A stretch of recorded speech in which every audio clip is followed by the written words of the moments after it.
दोस्तों, मैं अब्दुल लतीफ़ इब्राहिम शेख फिर से एक बार आप लोगों के सामने कुछ बातें लेकर आया हूं जो आज की सरकार, केंद्र सरकार हो या राज्य सरकार हो, आज की सरकार जो जनता के बारे में क्या सोचती है और जनता के लिए क्या कर रही है, किस तरह कर रही है और जनता को उसका क्या नुकसान उठाना पड़ रहा है और तकलीफ़ का सामना करना पड़ रहा है इन सरकारों को एक वजह से। दोस्तों, पिछले 3 साल से महाराष्ट्र में 3 लोगों की सरकार है और पिछले 6-7 सालों में हमारे मुल्क में, भारत में एक सरकार है जो लोगों का हक और न्याय नहीं करता है, ना हक देता है। लोगों के साथ हक नहीं उसका दिलाता है और उसके साथ न्याय नहीं करता है।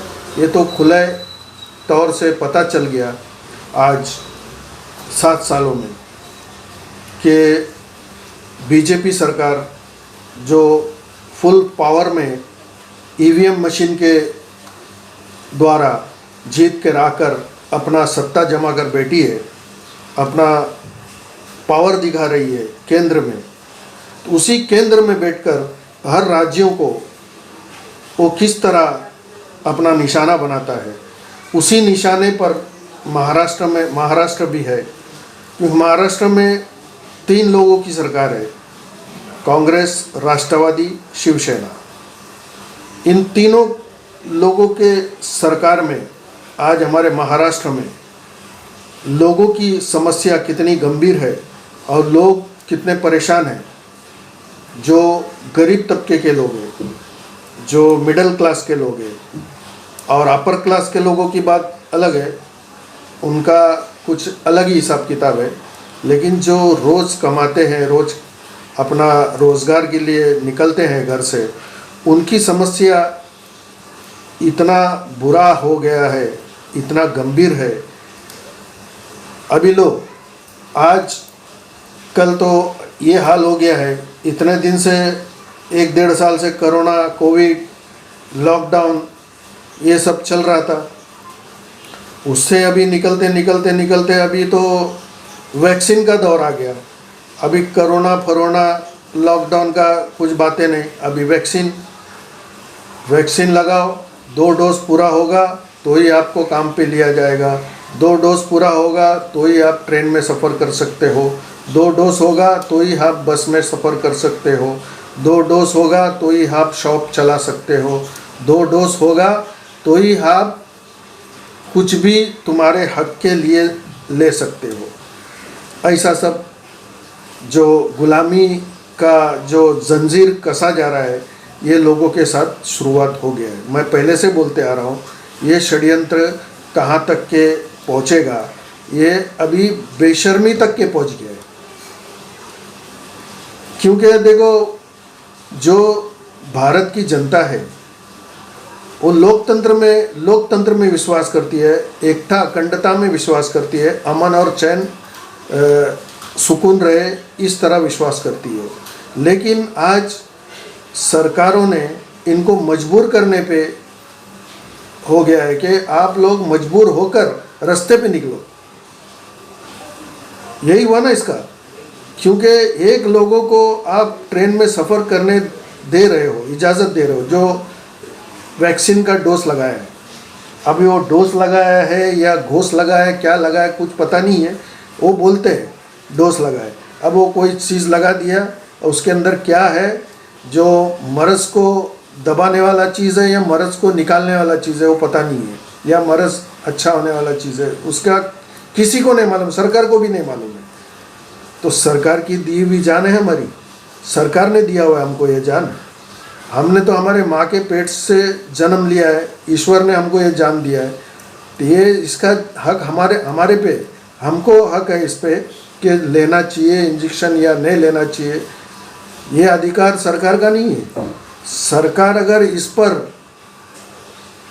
कुछ लोगों के लिए विश्वास दिलाती है, सरकार इसकी जिम्मेदारी लेती है, तो शुरू करो आप।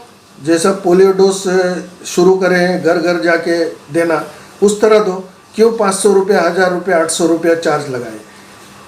हाँ, एक तो लोग ऐसे परेशान हैं, काम धंधा नहीं है लोगों के पास, रोज़गार नहीं है, पैसे नहीं है, उसमें 500 रुपया, 600 रुपया, 800 रुपया, 900 रुपया हर जगह पे इसका धंधा लगा के रखे। तो ये क्यों कर रहे हो? एक तो लूट का कारोबार आपने शुरू किया है, दूसरा मारने का कारोबार आपने शुरू किया है। ये कहाँ तक के चलता रहेगा? कहाँ तक हमारी जनता इसको सब्र करेगी और कहाँ तक इसको हम रोक कर रखेंगे? सरकार जो भी कर रहा है, जो भी कानून ला रहा है, जो भी प्रतिबंध लगा रहा है, जो भी सुख कर रहा है, हम खामोशी से सुनते रहे, इसके ऊपर हम आवाज़ नहीं उठाएंगे? अरे सीधी बात है, आज लोग एक शहर से दूसरे शहर काम करने के लिए बरसों से ज़माने से जाते हैं। हमारी पीढ़ियाँ की पीढ़ियाँ खलास हो गई कि कोई बम्बई जाता है वसई से, कोई मुंबई से रत्नागिरी जाता है, कोई किधर से क्या जाता है अपने रोज़गार के चक्कर में।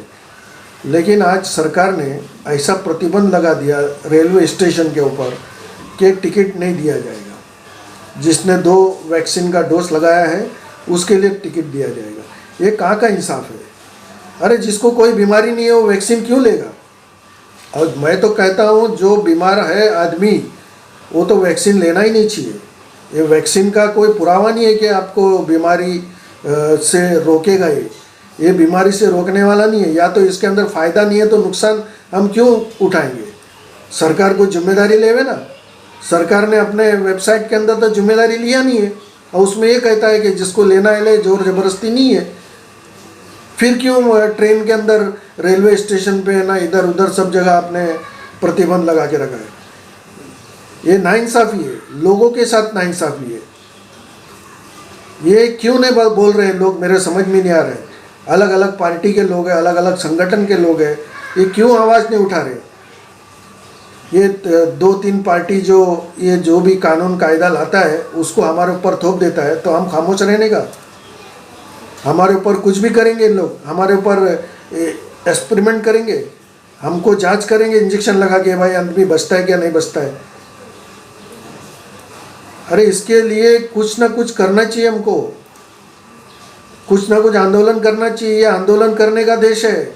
जब कोई सीधे से नहीं देता उसके ऊपर आंदोलन करके हमको लेना चाहिए, हमारी बात को मनाना चाहिए। मैं तो मेरे महाराष्ट्र के माननीय मुख्यमंत्री उद्धव साहब ठाकरे से यही कहूँगा, आप वोट किए और आपकी पार्टी की चिंता मत करो। आपकी पार्टी को एकदम बहुमत से जिता के लाएंगे हम लोग। अगर आप लोगों के लिए न्याय का सोचते हो और उनकी भलाई का सोचते हो, ये सब जो खेल चल रहा है इसको हटा दो। ये आप खेल रहे हैं या आपसे और कोई खिला रहा है ये तो नहीं पता है, लेकिन जो भी खिला रहा है, जो आपसे ये गेम खिला रहा है, जो खेल खिला रहा है, उसको आप ठुकरा दो। आप लोगों के हक के लिए सोचो, आप लोगों के बारे में सोचो, महाराष्ट्र की जनता के बारे में सोचो। जो महाराष्ट्र की जनता है, जो शिवसेना को पहचानती है जिस तरह से, क्योंकि शिवसेना हक की लड़ाई लड़ने वाली पार्टी है। किसी के लिए भी लड़ा है, वो हक की लड़ाई लड़ा है। वो ना जात देखता है ना धर्म देखता है, सिर्फ हक की लड़ाई। वो रोड पे उतर के लड़ता है, वो शुरू से लड़ते आया है। वो चाहे अपने लोगों के लड़ा हो या और सबके लिए लड़ा हो। हम तो यही समझते हैं शिवसेना जो पार्टी है वो हक की लड़ाई लड़ने वाली पार्टी है, ना हक की लड़ाई लड़ने वाली पार्टी नहीं है, किसी को धोखा देने वाली पार्टी नहीं है। ये हम यही समझते हैं। लेकिन उस पर आप काम करिए। ये जो आज चल रहा है कोविड के नाम से, लॉकडाउन के नाम से, वैक्सीन के नाम से, इसको आप ख़त्म कर दो। क्योंकि हमारे मुल्क में ये कोई बीमारी है नहीं। ये बरसों से सर्दी जुकाम चलते आ रहा है, खांसी चलते आ रहा है, निमोनिया चलते आ रहा है, डेंगू चलते आ रहा है। मलेरिया चलते आ रहा है, ये सब चलते आ रहा है, इसका इलाज ढूंढो। ये हमारे लोगों के लिए इसका इलाज करवाने को बोलो, ज़ोर ज़बरदस्ती नहीं करो, क्योंकि ज़ोर ज़बरदस्ती हमारा संविधान के अंदर नहीं है। किसी व्यक्ति के साथ ज़ोर ज़बरदस्ती कर कर उसका अनाज और खाना बंद कराना, उसकी रोज़ी रोटी बंद कराना, क्योंकि यही हुआ है ना, आज यही हो रहा है। आज वैक्सीन के नाम से हमको गुलाम बनाया जा रहा है। हम काम धंधा पे नहीं जा सकते, हम काम धंधा नहीं कर सकते, हम ट्रेन से नहीं जाएंगे तो हमारा रोज़गार कैसा चलेगा। कितने लोग ऐसे हैं जो हमारे भाई लोग हैं, जो वसई में रहते हैं, कल्याण में रहते हैं, मुंब्रा में रहते हैं, वो लोग अपने शहर से मुंबई जाकर होलसेल बाज़ार से, मार्केट में से सामान लाकर अपने एरिया में बेचते हैं, उनको 2 पैसा मिलता है। अभी वो आदमी वैक्सीन नहीं लगाया, किसी कारण उसको नहीं लगाना है, कोई ज़ोर ज़बरदस्ती तो नहीं है ना सरकार की, तो क्यों आपने प्रतिबंध लगा के रखा है? सबको खाने कमाने दो, और एक तरफ आप मोबाइल के अंदर विज्ञापन देते हैं, कोरोना से दूर रहो और सोशल डिस्टेंस करो, सोशल डिस्टेंस से रहो, हाथ ना मिलाओ, हाथ धोते रहो, अपनी बारी आने पर वैक्सीन लो। इधर बारी आती का है, देखते नहीं आप लोग, जहाँ पर वैक्सीन का डोज मिलने वाला रहता है वहाँ पे हज़ारों की संख्या में लोग जमा हो जाते हैं, तो बारी आएगी किसकी? बारी जब आएगी, जैसा अगर आप लोग उसका जिम्मेदारी लेते हैं, महाराष्ट्र सरकार जिम्मेदारी लेती है, केंद्र सरकार जिम्मेदारी लेती है, जहाँ हॉस्पिटल प्रशासन उसकी जिम्मेदारी लेती है, जहाँ देने वाला डॉक्टर उसका जिम्मेदारी लेता है, जहाँ देने वाला नर्स उसका जिम्मेदारी लेता है, यहाँ पे तो कोई जिम्मेदारी लेने को राज़ी नहीं है। तो वैक्सीन किसके भरोसे पे हम लिया जाए? ये एक सवाल है, बहुत बड़ा सवाल है। इसको, इस चीज़ को आप ख़त्म करिए। मेरा यही आप लोगों से गुजारिश है। माननीय उद्धव साहब ठाकरे जी, आप अपने शिवसैनिक हिसाब से लोगों के साथ न्याय कराइए, और ये सब जो टाल मटोला चल रहा है आजकल, ये सब को हटा दीजिए और आम जनता को आम तरीके से जीने की सुविधा कराइए हर जगह पर। ये किस तरह, किस जगह पे आपने अलाउड किया है, किस जगह के अलाउड नहीं किया है, किस जगह पे पाबंदी है, किस जगह पे पाबंदी नहीं है, तो ये ट्रेन के अंदर ही क्यों आप इतना मगजमारी करके रखे? और आप लोगों को तो नुकसान तो नहीं है, आप लोग ट्रेन का फ़ायदा आप लोग को नहीं मिल रहा है, वो तो राज्य सरकार को, केंद्र सरकार को मिल रहा है, लेकिन आपको क्या फ़ायदा है इसमें? तो आप ये पाबंदी को उठा दो ना। ऐसे भी महाराष्ट्र सरकार के अंदर बहुत पैसा है, क्योंकि ये जो पिछले 1.5-2 साल से लॉकडाउन के गेम के अंदर आप लोगों ने बहुत फाइन में पैसा वसूल किया है। नगर पालिका, पुलिस प्रशासन और भी कितने आपके डिपार्टमेंट है, उन लोगों ने बहुत पैसे वसूले हैं, और ऐसे भी ब्लैक मनी भी, ब्लैक तरीके से भी वसूले अधिकारियों ने। आजकल तो लॉकडाउन के काल में जो भी डिपार्टमेंट के लोग हैं, करोड़पति लखपति बन गए, 1-1, 2-2 फ्लैट एक्स्ट्रा लेके रखे लॉकडाउन के अंदर। उनके पास कहाँ से पैसा आया? यही लोगों का खून चूस के, ये लोगों को डरा के आपके ऊपर कार्रवाई होगा, आपके ऊपर इसका गुना दाखिल होगा, इसका वो गुना दाखिल होगा, ऐसे कर के हर डिपार्टमेंट के लोगों का खून चूस के, जो गरीब आदमी है साला अपना जेवर वगैरह बेच के भी दिया गया है इन लोगों को पैसे। तो ऐसे लोगों ने, कितने लोगों ने जो फ्लैट खरीद लिए और ज़मीनें खरीद लिए और अपने परिवार में जेवर बना दिए लॉकडाउन के अंदर, जो आम जनता सब बेच बाच कर भिखारी हो गया है, डिपार्टमेंट के लोग करोड़पति हो गए। क्या चल रहा है ये? क्या तमाशा चल रहा है? ये भी तो देखता है ना कोई, किसको ना किसको तो पता है। वो तो मालिक तो देख रहा है सब, यहाँ पे जो खेल हो रहा है सब कुछ देख रहा है, लेकिन प्रशासन का जो खेल है, लोगों को जो तकलीफ है, ये शासन को देखना है। शासन कौन है? हमारे जो सरकार, जो राज्य में जो सरकार चला रही है, वो शासन है। आज शासन नहीं करेगा तो हमारी हालत क्या होगी। ऐसे भी हमारी हालत ख़राब है। आज ना पैसे है, ना धंधे है, ना पानी है, ना कुछ नहीं। एमएसईबी हर महीने लूट मचा रखेला है। एमएसईबी का देखो ये अलग ही हिसाब किताब है। कोई भी स्टेट के अंदर 2.5 से 3 रुपया यूनिट का चार्ज है। हमारे महाराष्ट्र में 7 रुपया, 7.5 रुपया, 8 रुपया क्या चल रहा है। यहाँ पर ही सब एमएसईबी का जो बिजली का रेट है यहाँ ज़्यादा, महाराष्ट्र में पेट्रोल है महाराष्ट्र में ज़्यादा, डीजल है महाराष्ट्र में ज़्यादा, भाजी तरकारी का कीमत महाराष्ट्र में ज़्यादा, खाने का तेल का कीमत महाराष्ट्र में ज़्यादा। क्यों ऐसा? महाराष्ट्र में बहुत कुछ, हर कुछ होता है, हर कुछ चीज़ बनता है महाराष्ट्र में। सब्जी तरकारी खाने पीने का चीज़, हर चीज़ महाराष्ट्र में ज़मीन से निकलता है, ऊपर वाला देता है। तो ऊपर वाला देता है तो क्यों प्रजा को परेशान कर रहे हो? प्रजा के ऊपर इतना भारी थोपे हुए हो। अरे ये सब ख़त्म करो, ये कुछ काम नहीं आएगा। बहुत बुरी तरह पकड़ होगी ऊपर वाले के तरफ से भी और लोगों के तरफ से भी, कोई बचता नहीं है। ये सब हटाओ। ये सब जो महंगाई है, जो बिजली का जो रेट है, उसका देखो आप ज़रा इंक्वायरी करो क्या भाई महाराष्ट्र में क्या भाव यूनिट चल रहा है और अलग स्टेटों में क्या भाव यूनिट चल रहा है। क्योंकि वहाँ पे भी तो बिजली है, यहाँ पे भी बिजली है।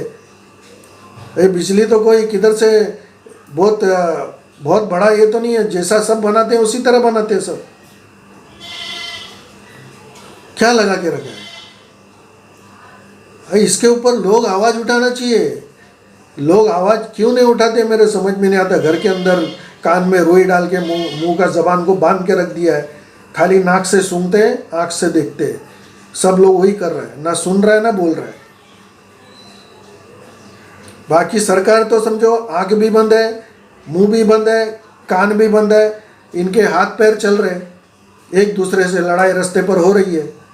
ये सब चल रहा है। राजनीतिक मामले में इन लोग चालू है। इनका तो राजनीतिक मामला कभी खलास होगा कुछ पता नहीं। जब से कोई सत्ता संभालता है दूसरे दिन से एक दूसरे के लफड़े चालू, वही दिखाते रहते मीडिया ये ग्राउंड लेवल के काम को नहीं दिखाता। जो ग्राउंड लेवल का काम है वही काम जो है हकीकत में दिखाना चाहिए और गरीब जनता का आवाज़ को उठाकर सामने लाकर बताना चाहिए।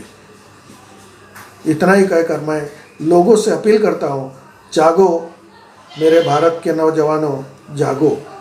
आज हम नहीं जागेंगे तो इसी तरह गूंगा बनकर रहना पड़ेगा।